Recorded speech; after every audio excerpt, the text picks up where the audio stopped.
মোহাম্মদ ইব্রাহিম, সাব্বির হোসেন, আশিকুল ইসলাম এবং রানা ইসলাম তারা সকলেই কাছাকাছি প্রশ্ন করেছেন, ইসলামী ব্যাংকে ডিপিএস বা ফিক্সড ডিপোজিট রেখে তার লভ্যাংশ ভোগ করা যাবে কি?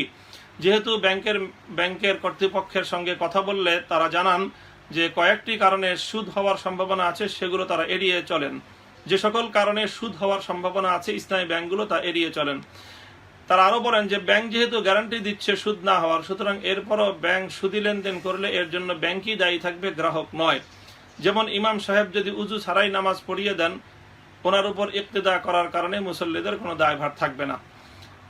তো এটি একটি কমন সমস্যা আমাদের সমাজে, যে ইসলামী অনেকগুলো ব্যাংক আমাদের সমাজে শুধু নয়, আমাদের দেশে শুধু নয়, আন্তর্জাতিক ক্ষেত্রে অনেক, সারা দুনিয়াতেই ইসলামী ব্যাংক চলছে এখন।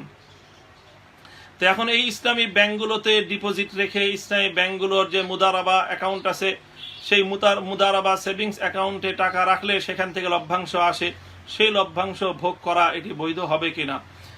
তো প্রিয় ভাই, এই ব্যাপারে আসলে ওলামায়ে কেরামের মতামত বিভিন্ন রকমই পাওয়া যায়। আমি এক্ষেত্রে ফতোয়ার ভাষায় কথা না বলে, আমি মাসআলার ভাষায় কথা না বলে আমি পরামর্শের কথা বলতে চাই।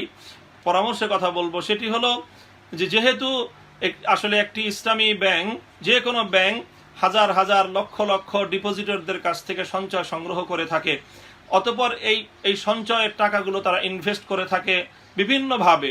প্রত্যেকটি ব্রাঞ্চ থেকে এরকম শত শত ফিনান্স হয়, শত শত ইনভেস্ট হয়, এবং প্রত্যেকটি এই ইনভেস্টেরই যে লভ্যাংশ হয়, সেই লভ্যাংশগুলো একত্রিত হয়ে সেটি ডিপোজিটরদের মধ্যে ডিস্ট্রিবিউশন হয়। কাজেই প্রতিটি লেনদেন স্বচ্ছ এবং সঠিকভাবে হচ্ছে কিনা এটি আসলে নিশ্চিতভাবে বলা কঠিন। আর আমাদের অভিজ্ঞতা হলো, আমাদের দেশে ইসলামী ব্যাংকিং সেক্টরেও এখনো পর্যন্ত পর্যাপ্ত পরিমাণ ব্যাংকার এমন তৈরি হননি যারা আসলে এই কাজগুলো আমানতদারির সাথে পরিপূর্ণভাবে করবেন।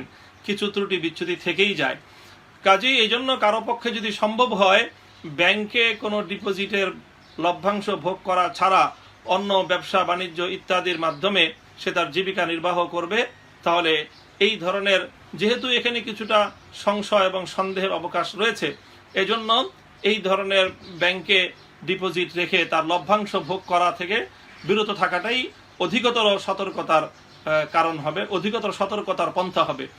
আর যদি কেউ একান্ত বাধ্যই হয়ে যায়, তার যদি আর কোনো উপায় না থেকে থাকে, সে যদি এমন অবস্থায় হয়ে যায় যে তার অন্য কোনো আয় উপার্জনের ব্যবস্থা নেই, এমনকি সে কোনো উপায় না পেয়ে শেষ পর্যন্ত কোনো সুদী ব্যাংকে টাকা রেখে সুদ খাওয়ার মতো পরিস্থিতি তার, এরকম যদি তার দিনদারির অবস্থা হয়, তাহলে সেই ধরনের ভাইদেরকে আমরা পরামর্শ দিব যে তুমি সরাসরি সুদী ব্যাংকে সুদ রেখে টাকা রেখে সুদ না খেয়ে তুমি ইসলামী ব্যাংকে ডিপোজিট রেখে সেখানকার লভ্যাংশ ভোগ করো।